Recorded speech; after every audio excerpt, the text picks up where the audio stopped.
নমস্কার বন্ধুরা, সবাইকে জানাই শুভ সকাল। আর আমি রিঙ্কি তোমাদের সামনে ছোট্ট একটা ব্লগ নিয়ে আবার চলে এসেছি। তো আমি এই ডিউটি শেষ করে তারপর তোমাদের সামনে ব্লগটা শুরু করলাম। তো আজকে কিন্তু আমি অনেক সকালে ঘুম থেকে উঠেছি, মানে ঘরের টুকটাক কাজকর্ম সেরেছি, কটা ভাতও করে রেখেছি, কারণ ছেলেটার তো পরীক্ষা শুরু হয়ে গেছে। তো কালকে একবার রুটি খেয়ে পরীক্ষা দিতে গেছে বলে আমি আজকে ভাত করে রেখে কাজকর্ম সেরে তারপরে আসলাম কাজে। তো আজকে কাজে এসেছি পুরো দৌড়াতে, কারণ টাইম কলের জল থাকতে থাকতে আমাকে কাজ করতে হয় কাজের এখানে। তো সেই জন্যই মানে দৌড়াতে এসেছি। 9:45-র মধ্যে আমি ঢুকেছি এখানে। তারপর এই সমস্ত কাজ করলাম। আজকে আবার 3তলা সিঁড়ি মোছা ছিল, কাজকর্ম অনেকটাই ছিল। তো সব কাজকর্ম সেরে হাঁপিয়ে গেছি বলে আমি এখন সিঁড়িতে বসেই তোমাদের সঙ্গে কথা বলছি। এখন বাড়িতে যাব, ভাবছি একটু বসে নিই, তারপর বাড়িতে যাব। আবার ছেলেটা পড়তে গেছিলো সকালবেলায়, ও মনে হয় বাড়িতে চলে এসেছে এতক্ষণ। বাড়িতে এসে কি করবে তা কি জানি, সেটাও চিন্তা করছি আর কি, যে ভাত কি ঠিক মতন খেয়ে নিতে পারলো না কি করলো জানি না। তো যাই হোক, বেশিক্ষণ আর এখানে বসবো না, এখন আমি তাড়াতাড়ি বাড়িতে যাই। দেখি তোমাদের দাদাভাই ছেলে কি করছে জানি না এখনও। হঠাৎ রান্না করে রেখে আসছিলাম, এটাই একটু শান্তি পেলাম, ওরা খেয়ে নিতে পারবে হয়তো। তো গলাটা না আজকে শুকিয়ে যাচ্ছে প্রচুর, মানে দৌড়ে কাজে এসেছি, 3তলা সিঁড়ি মুছেছি, প্রচুর গলা শুকিয়ে যাচ্ছে এখন আমার, এত কষ্ট হচ্ছে। তারপর বাড়িতেও জামা কাপড় আজকে 2 গামলা ভিজিয়েছি, সেগুলো কাচবো। এই ডিউটি থেকে এখন বাড়িতে আসলাম, বাড়ি এসে আগে একটু চা বসিয়ে দিয়েছি, চা খাবো। চা না খেলে আর ভালো লাগছে না, গলাটা শুকিয়ে যাচ্ছে। আর ছেলে তোমাদের দাদাভাই বাড়িতে এসে দেখি ওরা ভাতই খায়নি, যেরকম ভাত রান্না করেছি এই যে সেরকমভাবে ভাত ধরা আছে। ছেলেকে এতবার করে বলছি ভাতটা খেয়ে নে, বলছে না আমি ভাত খাবো না। তোমাদের দাদাভাইকে বললাম, সেও খাবে না, বলছে একটু চা করো, চা খাই, তাই বলছে। তো ওই জন্য একটু বেশি করে চা করছি। আর আমাদের বাড়িতে আজকে একটু কারেন্টের কাজ করতে এসেছে, মানে আমাদের চারিপাশের যত বোর্ড আছে, আমাদের ঘরে যা বোর্ডগুলো আছে কারেন্টের বোর্ড, সব কটা বোর্ডই নষ্ট হয়ে গেছে। কারণ শুধু একটা রড লাইট জ্বলার মতন বোর্ডটা ঠিক আছে, রড লাইট জ্বলে, আর রান্নাঘরে একটা লাইট জ্বলে, আর বারান্দায় একটা লাইট, ব্যাস। আর যাবতীয় সব বোর্ডগুলো, একটা চার্জারের পয়েন্ট আছে, সেটাতে দুজনা চার্জ দিই ফোনে, খুব অসুবিধা হয়ে যায়। তো সেজন্য আমাদের পাশের বাড়ি একটা ছেলে আছে, ও খুব মানে আমাদের আগের বারেও কারেন্টের এরকম মানে কারেন্টের বোর্ড সব নষ্ট হয়ে গেছিলো, ওই ঠিক করে দিয়ে গেছিলো।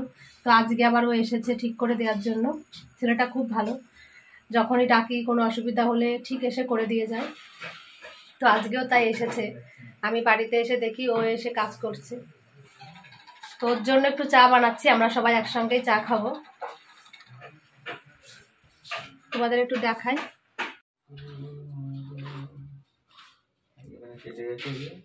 দেখো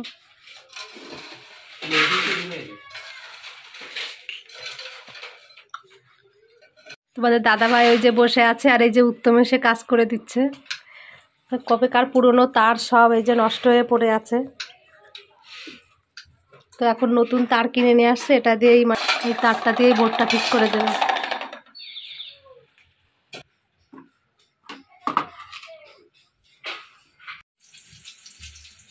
এই চা খেয়ে রান্নাঘরে আসলাম বলতে অনেক আগেই এসেছি, কারণ উত্তমকে যে আমাদের কারেন্টের কাজ করে দিচ্ছে আজকে, তাকে খেতে বলেছি দুপুরবেলায়। তো সেই জন্য একটু চিকেন নিয়ে আসছে, মানে বাড়ির পরেই আসছিল চিকেন, আমাদের সকালে করে আসছিল। তো সেই চিকেন রেখেছি, আর এখন এই যে রান্নাবান্নার জন্য সব কিছু গোছাচ্ছি।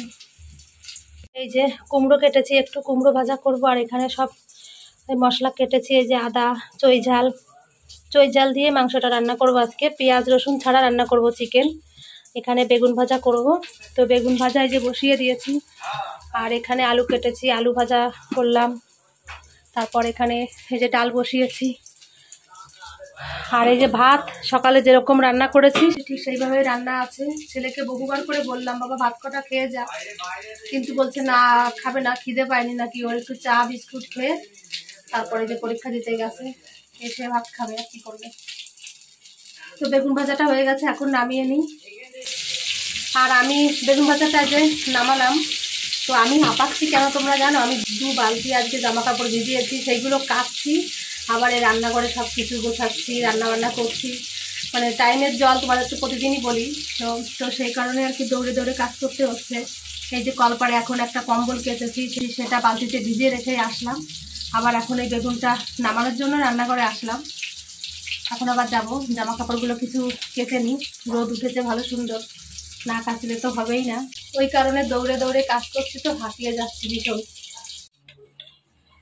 আজকে সত্যি আমি কাজ করতে করতে একদম হাঁপিয়েই যাচ্ছি, কারণ অনেকগুলো কেচে তারপর সব ড্রামে জল ভরে রেখে এখন আবার এই রান্নাঘরে আসলাম। মানে স্নান করতে পারিনি, বালতি ভরে শুধু জল রেখে দিয়ে আসছি। এখন এই রান্না বান্না সেরে তারপর স্নান করব। তো কাছাকাছিটা হয়ে গেছে, এটাই আমার আজকে অনেক।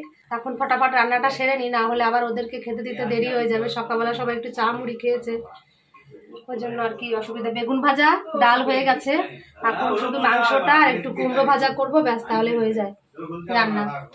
দেখো আমাদের ঘরের আবার আজকে কি অবস্থা, সারা ঘরে নোংরা ছাড়া আজকে আবার কিচ্ছু নেই।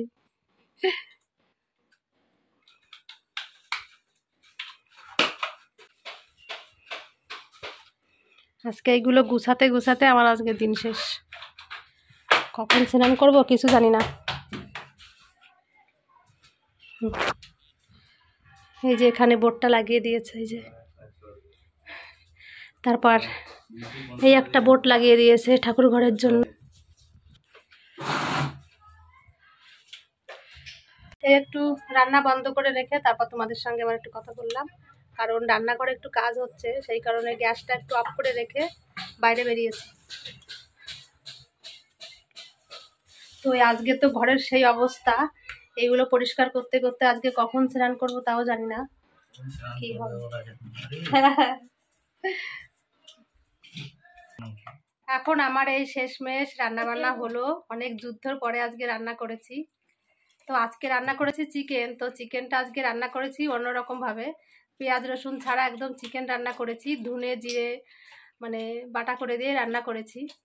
তো চিকেনটা আজকে খুব ভালো হয়েছে খেতে, আমি একটু হাতে টেস্ট করে দেখেছিলাম, মানে ব্যাপক হয়েছে। পেঁয়াজ রসুন ছাড়া রান্না করলে যে এত সুন্দর লাগে খেতে, না কি বলবো তোমাদের। তো আমি এখন রান্নাবান্না সেরে এই সবাইকে খেতে দিয়েছি। এখানে স্নান তো আজকে আর জুটলো না, কখন হবে জানি না, এখনও ঘরের কাজ আছে, সেগুলো সারবো, তারপরে স্নান করব। তো সকালবেলা তো সবাই চা মুড়ি খেয়েছে, তো ওদের এখন খুব জোর খিদে পেয়ে গেছে।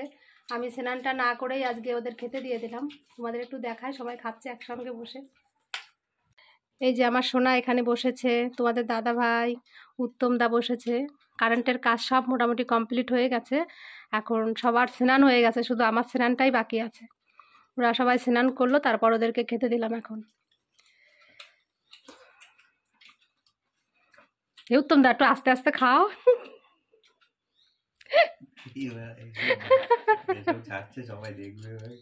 কি আছে, তোমার বন্ধুরা দেখবে, অসুবিধা কি।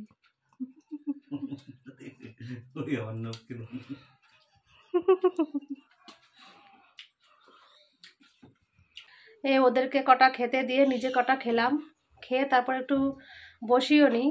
খেয়ে উঠেই ভাবছি যে বসে থাকলে চলবে না, কারণ ড্রামের জল আছে একটু দেখেছি। তো আমি স্নানটা করে আসলাম, না হলে সন্ধ্যার সময় স্নান করলে আমার খুব কষ্ট হয়, রাত্রেবেলা আমি ঘুমোতে পারি না, খুব কাশি ওঠে, সারা রাত খুব কষ্ট পায়। তো স্নানটা করলাম, তারপর যে আজকে স্নান করার আগেই ভাত খেয়ে নিয়েছি, কোনো কাজকর্ম না সেরে আগে স্নানটা করে ফেলেছি। তারপর আজকে আর ঠাকুর ঘরেও যেতে পারিনি, আর্নিকটাও করতে পারিনি। ভেবেছি সন্ধ্যার সময় একবারে আর্নিকটা সেরে নেব। আর এখন বিকালে এই যে তোমাদের সঙ্গে কথা বলছে, এদিকে জলও চলে আসছে। রান্নাঘরে তো লন্ডভন্ড করা কাজের, কারণ রান্নাবান্না করেছি, সব বাসন ধরা আছে, সেইগুলো এখন যে মাজতে হবে, তারপর ঘরটা একটু মুছতে হবে। জামা কাপড় সব তুলে নিয়ে আসলাম এইমাত্র, যে সব ভাঁজ করে রেখে দিয়েছি, শুধু ঘরটা মুছতে বাকি আছে এখন, আর রান্নাঘরটা পরিষ্কার করতে বাকি আছে, সেটা একটু বাদে করছি। আর কতদিন যে আমি দুপুরবেলা একটু ঘুমোতে পারি না, আমারও তো একটু ইচ্ছা করে দুপুরবেলা শুতে কি একটু ঘুমোতে, তো আমি একদমই ঘুমোতে পারি না। যেটুকু সময় পাই মানে কাজকর্ম সারার পরে, তারপর আবার এই ভিডিওটা এডিট করতে হয়, এটা ছাড়ার জন্য একটু প্রস্তুতি নিতে হয়, তো সেই জন্য আমার আর ঘুম হয় না দুপুরবেলা। আমি অনেক দিন ধরেই দুপুরবেলা ঘুমোতে পারি না, তো কি আর করা যাবে, এইভাবে চালিয়ে যাই, দেখা যাক। তো যাই হোক, আমার ভিডিওটি আমি এখন এখানেই শেষ করছি। তোমরা সবাই খুব ভালো থেকো, আর সবাই আমাকে একটু সাবস্ক্রাইব করে দিয়ে আমার পাশে থেকো। তাই বলি, তোমাদের দাদা ভাইও ঘুমিয়ে আছে, ওই যে ছেলে একটু বাইরে খেলা করছে, আর আমি এখন কাজ করতে যাব। তো ওই জন্যই ব্লগটা তাড়াতাড়ি শেষ করে দিচ্ছি আর কি। তো তোমরা সবাই খুব ভালো থেকো।